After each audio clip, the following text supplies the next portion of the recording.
All right. Well, again, thank you so much for taking the time to chat with me. I really, really appreciate it. Let's start with introductions. Could you please tell us your name and your pronouns? Yeah, perfect. My name's Blair Peters. I use he and they pronouns, and I am a gender affirming surgeon located in Portland, Oregon at OHSU, or Oregon Health Science University. Very cool. Could you tell us a little bit about if you have a subspecialty, what it is, or maybe some examples of the most common procedures that you perform? Yeah, definitely. So 80% or so of my practice is gender affirming surgery. So I do facial, chest surgery, and genital surgery. But the majority of my practice and sort of where my passion lies is really genital surgery cases. So I do a lot of vaginoplasty and a lot of phalloplasty. That is amazing. When we spoke before, you mentioned these quote unquote non-binary procedures that you're seeing become a little more routine. Could you expand on how that might differ from what folks who have a little bit of context about genital gender affirming surgery, how that might be different? Yeah, definitely. I hope the field is changing in a lot of ways. I think everyone grows up with, and especially in medical training, really internalizes this binary bias. And that really paints a lot of what the traditional procedures offered to people are. It's like on one end, you have a vaginoplasty, and on the other end, you have a phalloplasty. And every surgery has an inherent level of risk to it. And everyone's dysphoria comes from completely different places, especially in regards to their anatomy. So my whole approach to gender affirming surgery is not putting my own bias of what a binary genitalia should be onto someone. It's listening to them and figuring out, where is your dysphoria coming from? What can we fix with surgery? And what is the appropriate level of risk for you? And there's some people that come in and they embrace a non-binary gender identity and they envision more of a non-binary type of appearance to their genitalia, whereas other people just come in, maybe a transgender woman or a transgender man, and transgender man wants a phalloplasty, for example, but doesn't want a risk of urethral complications, so decides to do everything except urethral lengthening. So there's a lot more of like a spectrum of procedures now that are available, and a lot of them kind of falling maybe between the two or outside of the two. So I think it's becoming more of a field where it's less about reinforcing this binary view of genitalia and anatomy and more so embracing the person's own unique concept of themselves. And me as a surgeon, my whole goal is helping you self-actualize how you see yourself internally.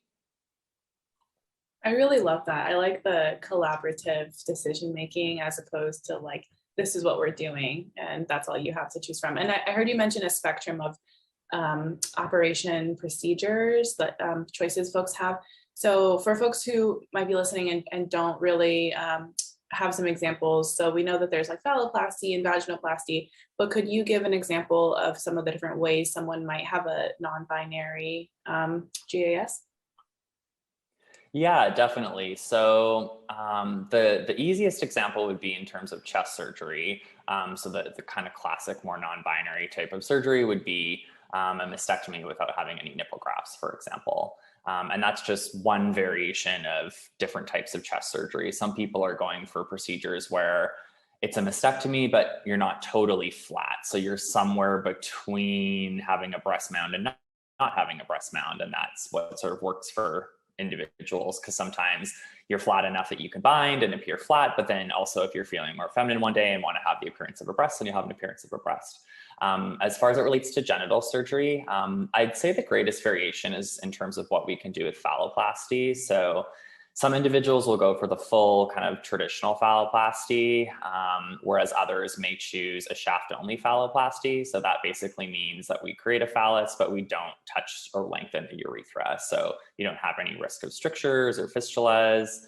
But within a shaft-only phalloplasty, there's a lot of different things you can do with the other genitalia. So some people will choose to leave everything else otherwise unaltered.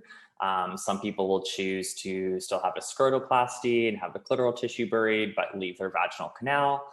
And talking to some of those individuals, it's sometimes a desire for future childbearing or enjoying penetrative intercourse with the vaginal canal, or just not having dysphoria from the vaginal canal and not wanting the risk of a vaginectomy. And then others will sometimes do what we call perineal masculinization, where they'll do everything except for urethral lengthening. So then basically we'll do a phallus, a scrotum, a vaginectomy, bury the clitoral tissue, and then ultimately the individual will sit to urinate through a urostomy. That's really fascinating. I have to be honest, I didn't even conceptualize that there would be options for surgeries like that or different variations until I had a patient of mine tell me that they were considering getting genital gender-affirming surgery, but they didn't want all of the high maintenance aftercare of a traditional vaginoplasty, and having maybe some penile preservation. And it honestly just blew my mind when I knew that was a thing. And so it's really interesting to get your perspective of someone who actually provides that care.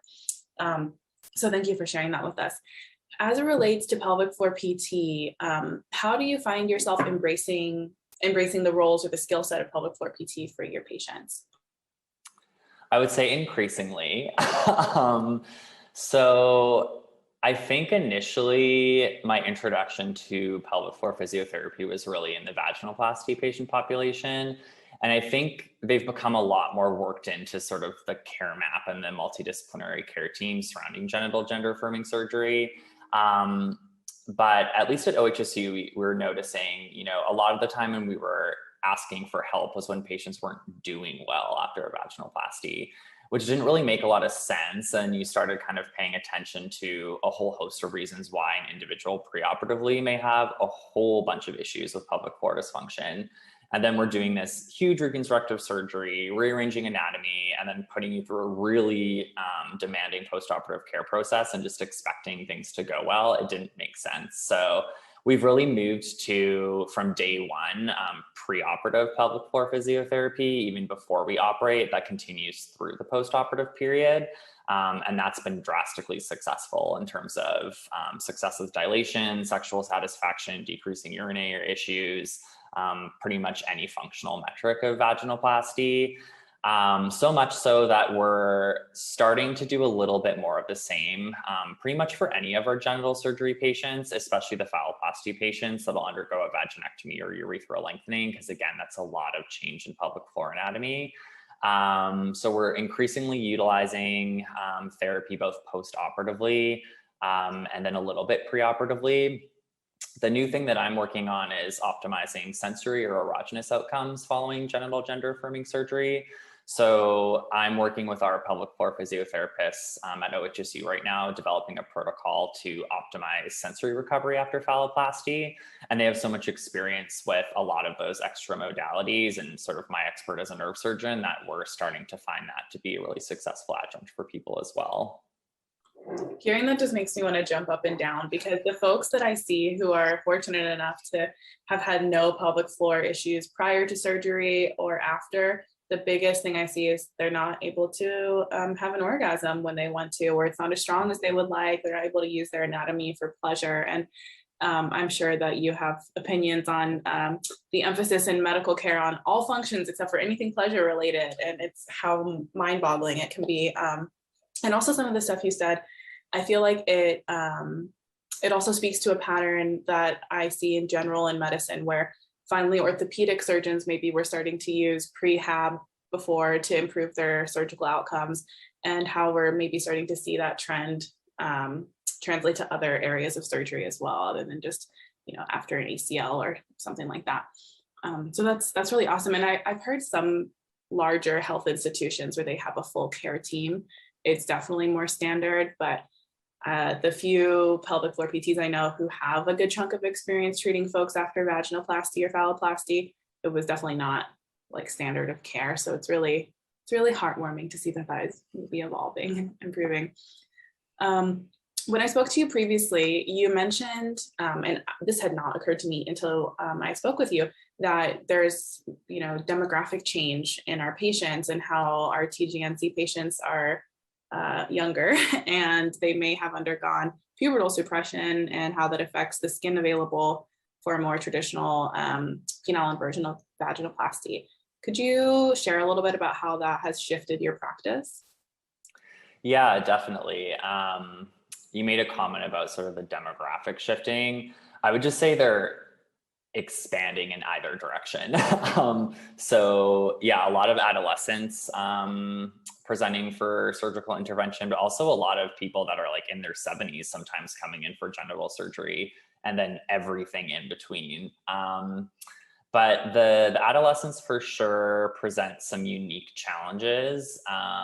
Obviously, there's great evidence supporting pubertal suppression for a whole variety of benefits.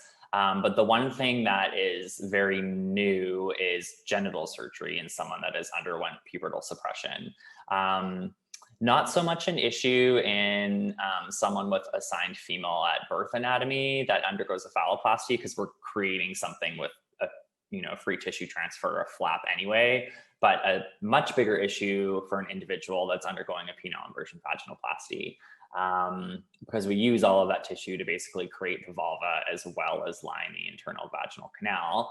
And as a specialty, those of us that do a fairly high volume of genital gender-affirming surgery, we've maybe done a handful of pubertally suppressed adolescents as a field, and no one's published on it yet. OHSU we're just putting our first series together as we're kind of learning and figuring out what works. But it's really changing things because you don't have enough tissue to line the vaginal canal. So you either have to take a skin graft or take skin from elsewhere or use some artificial product. The way that we're dealing with it is by using a robot, and we're basically performing intra-abdominal components of the surgery. So we're using peritoneum, which is the inner lining of the abdomen, to line most of the vaginal canal. And by doing that, that allows us to use all of the remaining tissue externally to create a vulva and try to make also an aesthetic result. But robotic surgery is, its own sub-niche of training.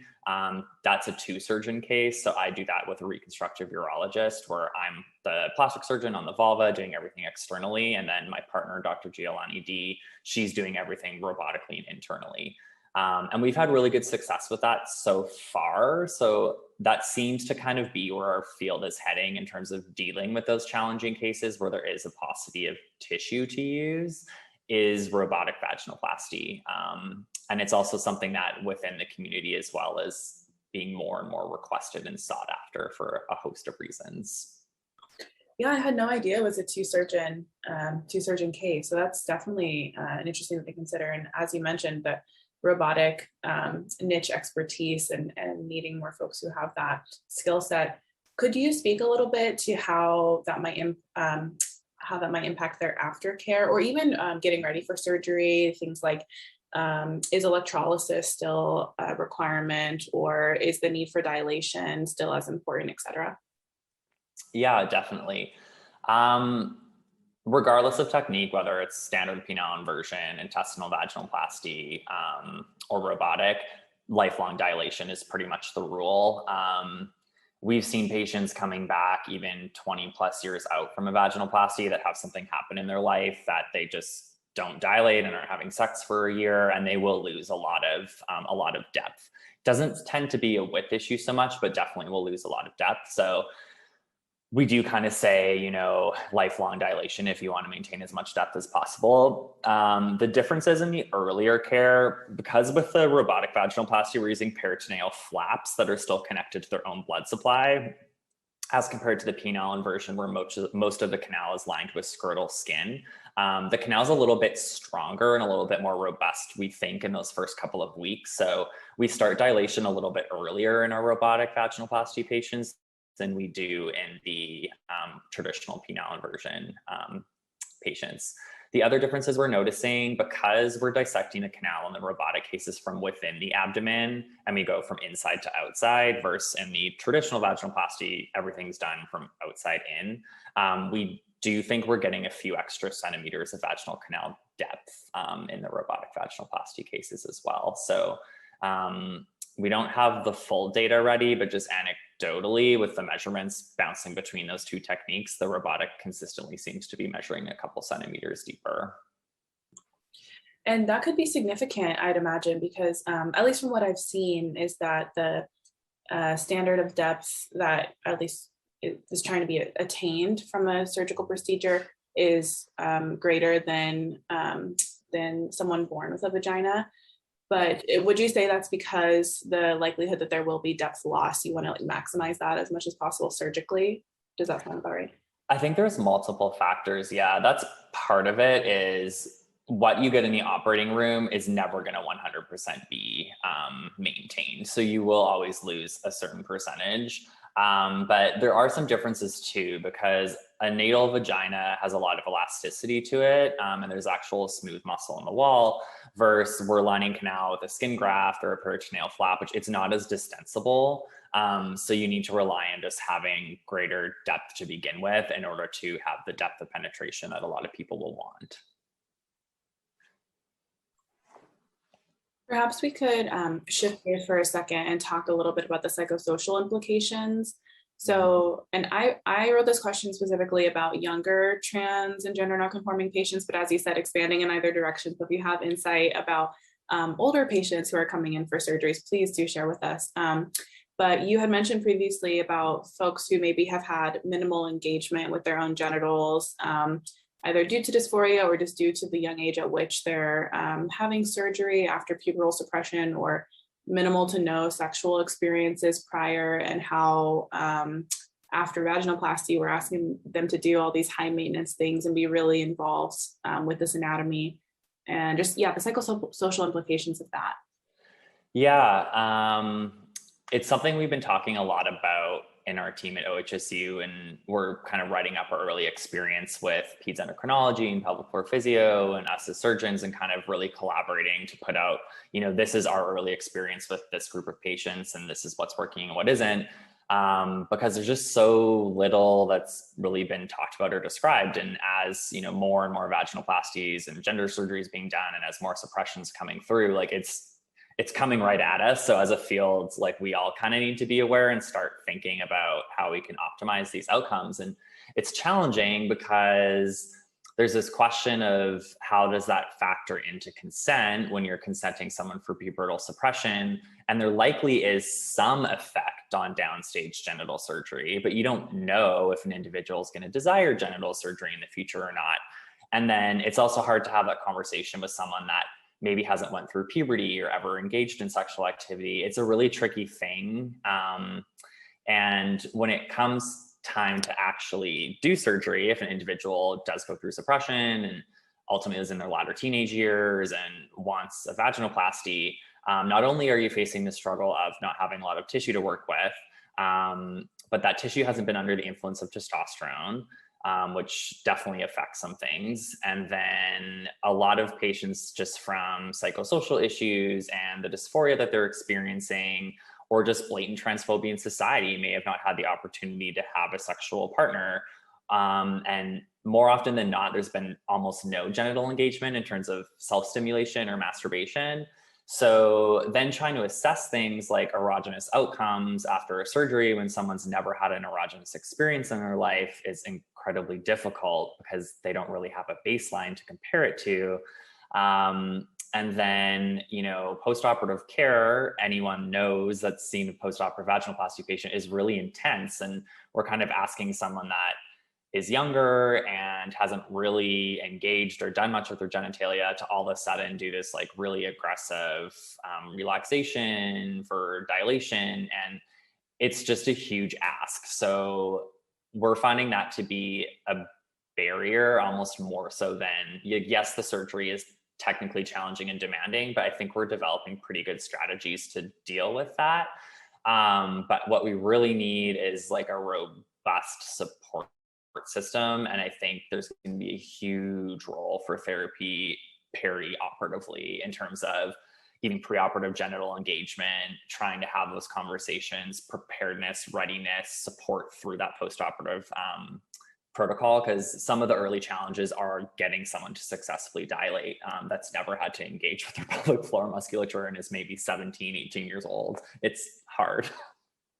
Absolutely. I was talking to a colleague the other day about that, and because she had a patient who was an adolescent and underwent pubertal suppression and had vaginoplasty, and it just had me thinking, you know, when we undergo pelvic floor training, and I'm not a pediatric pelvic floor specialist by any means, but there's still this ongoing conversations regarding the ethics of doing an internal assessment on an adolescent who's never had any sexual activity or even self-stimulation, and do like their first experience with their anatomy being from this provider or from, you know, dilation, which at the the symptoms associated with that. So it's just, yeah, there's a lot of layers to consider.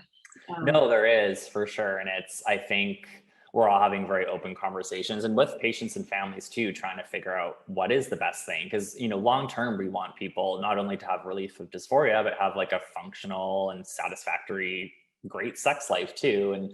And, we're trying to think like, what can we do ahead of time? Like, are things like encouraging genital engagement preoperatively, is that a bad thing or a good thing? I don't think we really know yet in terms of what's the trade-off with physical anatomy versus, exacerbating dysphoria. It's a very complicated issue, and I'm not sure there's like one answer for everybody. But I think definitely something that we're going to learn a lot more about in the next 5 to 10 years as we're doing just increasing numbers of these cases. And I think that applies for all of y'all doing pelvic floor physio too. So I'm sure we'll be in close communication. Yeah, it will be fascinating to see how it unfolds. I hope that we see more research rolling out regarding assessing the efficacy of different interventions. You mentioned, how intense post-op care is after vaginoplasty, and that kind of is a nice segue into my next question about how it's becoming increasingly common for folks to opt for a vulvoplasty, I believe is how you referred to it, otherwise known as a minimal or no depth vaginoplasty. What trends do you notice in terms of how this impacts the outcomes of your patients?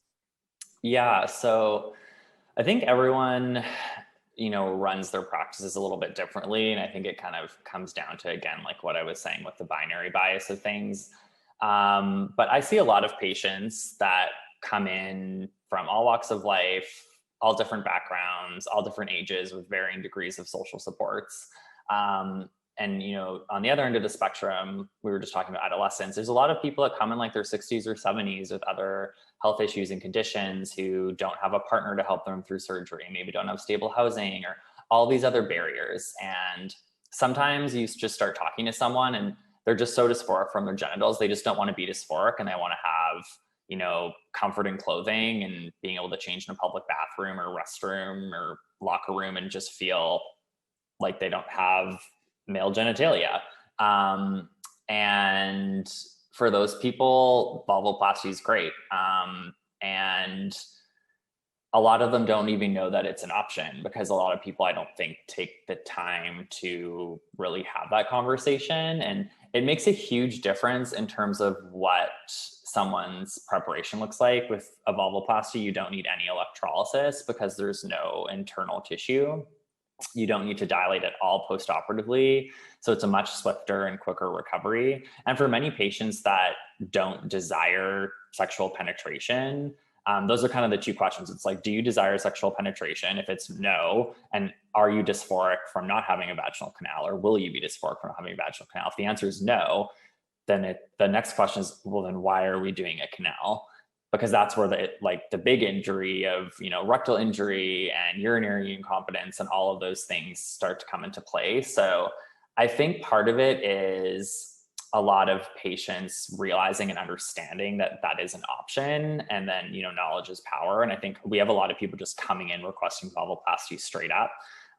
For a lot of our patients, some of our adolescents, for example, who are not sure if they want a canal, we've done a couple of vulvoplasties just to sort of relieve dysphoria, have them live in that body for a couple of years, and then make that decision for themselves when they're maybe ready for sexual penetration or dilation and they're at a better place in their life. So we're kind of starting to stage a little bit in certain cases too, where maybe someone's not fully ready for a vaginal canal or they're not sure that they want one.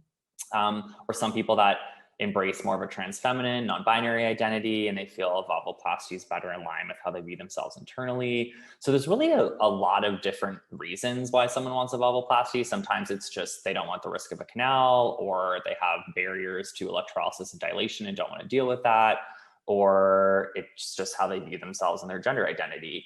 But I would say over the last year, like 30+% of patients have come in actually requesting vulvoplasty. I think we're a little bit different geographically in Portland and on the West Coast, where I feel like we just have a lot more sort of non-binary queerness fluid identities versus like places like New York seem to be very binary. So I think part of it's geographical, but I think part of it is that's our whole style is you kind of tell us and we figure out what's best for you versus you can come in for one of these two things. Yeah, I really love that it's becoming less of like a choice A and choice B, and there's more options. How I'm curious, how technically surgically difficult is it to create a canal after doing a vulvoplasty? I really like the idea of them having the opportunity to be able to live in that body and see if that meets their needs sufficiently, or yeah, but how difficult is that? Yeah, so disclaimer with that, I'm definitely not saying that that is the right thing to do for everyone because it is more complicated and it is a whole second surgery. So if you know you want a vaginal canal, you just do a vaginoplasty. But that's where being able to offer robotic vaginoplasty is a game changer because we can line almost all of the canal with peritoneum. Because traditionally, all of the skin you're lining the canal with is all of that scrotal skin that if you're doing a vulvoplasty, you're discarding. So if someone's going to get a secondary canal after a vulvoplasty and you can't do robotic surgery, you're going to need to take skin graft from somewhere else. But we usually don't have to do that if we're doing it with the robot. So we reserve that for patients that are like 90% sure they want a vulvoplasty, but they're just like not totally sure whether or not they'll like want sexual penetration in the future, but they have no plans, they don't have a partner, and maybe like they're at a place in their life where it's also going to be really difficult for them to do that care. It just keeps the door open. Or, you know, like I said, for the odd adolescent that is really dysphoric and needs that part of it addressed, but isn't at a place where they're ready for a vaginal canal, we do find that to be a useful thing. And it's anecdotally, it's too early to say like what the conversion rate is in terms of people coming back for canals. But, you know, in the last year, having done quite a few vulvoplasties in that type of scenario, the vast majority of people are ecstatically happy and I don't think are going to pursue a canal any further. But it is doable, but it has to be done typically robotically. It could be done sort of from the traditional or perineal dissection, but it would be pretty definitely higher risk. But as far as for robotic surgeons, it's a very doable thing. That makes a ton of sense. And I don't know, maybe you do. To my knowledge, there isn't any evidence on this yet, but at least clinically, anecdotally, and talking to other pelvic floor PTs who specialize in post-op gender-affirming care, almost none of the vaginoplasty patients that I see have any desire to utilize the canal for penetrative intercourse, either because they're just more comfortable, you know, going rectally, or they, I have a lot of patients post vaginoplasty who only have partners with vulvas, and it's just penetrative intercourse has just never been really on the table. And now whether that's due to the difficulty of what you mentioned with erogenous stimulation post-op, or if maybe the traditional vaginoplasty with the canal was offered because of that reinforcement of the binary that you were talking about, is really interesting to consider. Do you know of any research examining that? The only paper that there's a paper that one of the vaginoplasty surgeons at OHSU put out about just the percentage of patients seeking vulvoplasty in his practice and then exploring why they had chosen vulvoplasty for themselves, and then also exploring how they viewed vulvoplasty. Like, did they view their vulva as like any less female than, you know, a traditional vaginoplasty with or without a canal? And the answer was overwhelmingly no. They viewed their genitalia just as fully feminine, at least in their sort of own internal sense of self. And the choices were all over the map, but it is like you say, like it's the minority of people that are actually using their vaginal canals. I think a lot of people do need to have a vaginal canal to feel complete for themselves and to, you know, have their dysphoria adequately relieved. But I think there are a lot of people over the years that have just gotten a vaginoplasty because that was what was available to them. And there was never really that conversation otherwise. So I think, again, it's that whole concept of a binary bias and sort of, you know, realizing that we can be a little bit more fluid surgically. And we typically start our consultations with patient goals and priorities for a genital case. And you basically list things like, comfortable in a locker room, aesthetics, erogenous sensation, desire for penetration, all of these things. And people will sort of rank them in terms of their priorities. And you can be like a 5 out of 5 on every single one. But some people are all over the map. And if people are coming in and their main concern is just like, I don't want to have this there and I want to feel comfortable, but I have no desire for penetration, it's kind of screaming vulvoplasty. But I don't think a lot of people are even kind of starting with that of like, what do you actually want? Like, what do you care about? So I think we're just trying to change that landscape a little bit. So, because the thing with vaginoplasties too is I would much rather do a vulvoplasty and have a small chance someone will want a vaginal canal in the future and do a slightly more complicated surgery than having the more common thing of a person that isn't really wanting the canal and doesn't use it and isn't doing a good job dilating, and then all of a sudden is having these pelvic floor issues and chronic discharge and infections, and it just becomes a huge mess. So I think it's better to just avoid those things unless they truly need them. And I would feel much better about a conversion canal than trying to take away a canal, which is very hard to do. So that's kind of my personal opinion, I guess. Yeah, I think that's an excellent point. And speaking to I love the idea of ranking the priorities and the outcome. And I also love hearing you reiterate how having someone's dysphoria be relieved is usually the most important thing. And I'm pretty sure that in all of medicine, we could all do a lot better about leading with that and having that open discussion as opposed to just laying out options for folks and not really letting them be part of that collaborative decision making.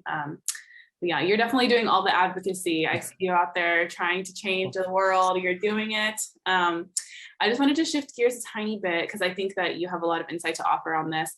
Previously, when we spoke, you used the phrase trans broken arm syndrome. And I thought it was just such an excellent consideration for all of us as providers to keep in mind. Would you mind sharing what that is and how you maybe see it impacting medical care for our trans patients? Yeah, definitely. So trans-broken arm syndrome is this sort of concept. It's not a concept. It's a very real world thing, but it basically is when a healthcare professional will sometimes consciously or subconsciously attribute every single medical issue or problem someone has to their transgender identity. So I think it's something that we all have to keep in mind where, yes, gender affirming surgery has complications and considerations. Yes, hormone replacement therapy can also have other things and occasionally complications, but there are millions of medical issues that are completely mutually exclusive or not mutually exclusive from someone's transgender identity. So we just kind of have to keep that in mind. And, we have patients coming in for vaginoplasty consultation, for example, that have like iatrogenic urethral strictures. And if we weren't thinking or looking for those things, all of a sudden they have this postoperative urinary dysfunction and we're like, oh, pelvic floor, blah, blah, blah, blah, blah. But no, like we've done that person a disservice because we're not looking outside of their status as a transgender individual. And I think it's just a trap that, I think even I've caught myself almost falling for a few times and being like, okay, wait, like I can't just attribute this person's voiding dysfunction because they maybe have some hormonal atrophy on their penile tissues from estrogen. Like I actually have to make sure they don't have like some sort of anatomical issue or problem. And I think we all just need to keep that in mind that yes, these things are related, but sometimes anything else can be going on.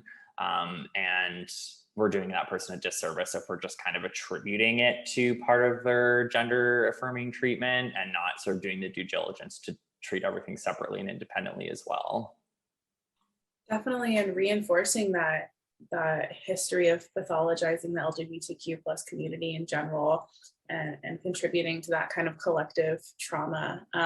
Also, I can't help but when I hear you talk about that, notice the parallels between that and fat phobia in medicine and the over attribution of so many things to someone's weight, et cetera. Yeah, I'm sure that you could speak about that as well.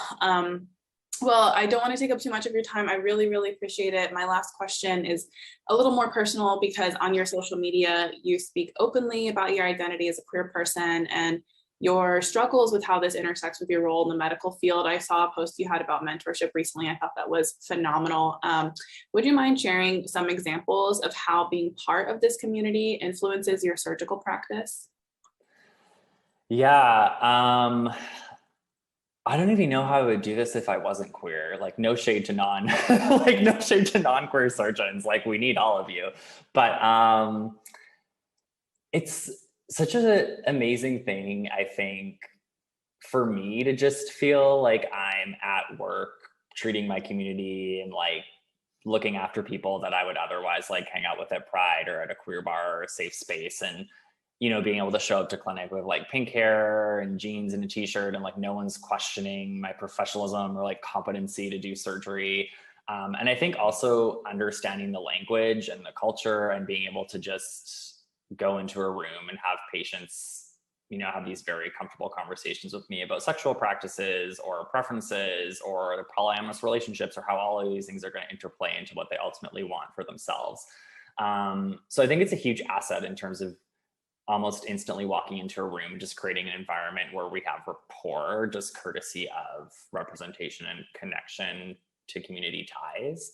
And I do speak a lot about that, sort of the concept of in professional or these traditional spaces, like why visibility is so important. Because visibility allows for you to meaningfully represent a community of people, which not only leads to better care for them, but it leads to a better sense of satisfaction for you coming to work as your authentic self. So I couldn't imagine a better position for me to be in. I think there's nothing more powerful or more professional than someone really loving themselves enough to show up to work authentically and just take pride in what they do. And whether someone agrees or disagrees with you on that, I think they're going to respect you regardless because everyone else around you will. So beautifully said. Yeah, it's deeply fulfilling. I have to agree. It is something that, yeah, I don't think I could be doing this like if I wasn't part of this community or I did. There's just something unspoken about it, and it is so fulfilling to see that. And I really love that you speak so much about representation, and you're always talking about how there's people, med students in your DMs, talking about how much you're inspiring them. So thank you for all the work that you do. Thank you again for your time. Otherwise, if you don't have anything else, that's all I have for you today. No, I mean, that was great. I appreciate the invitation. Thank you.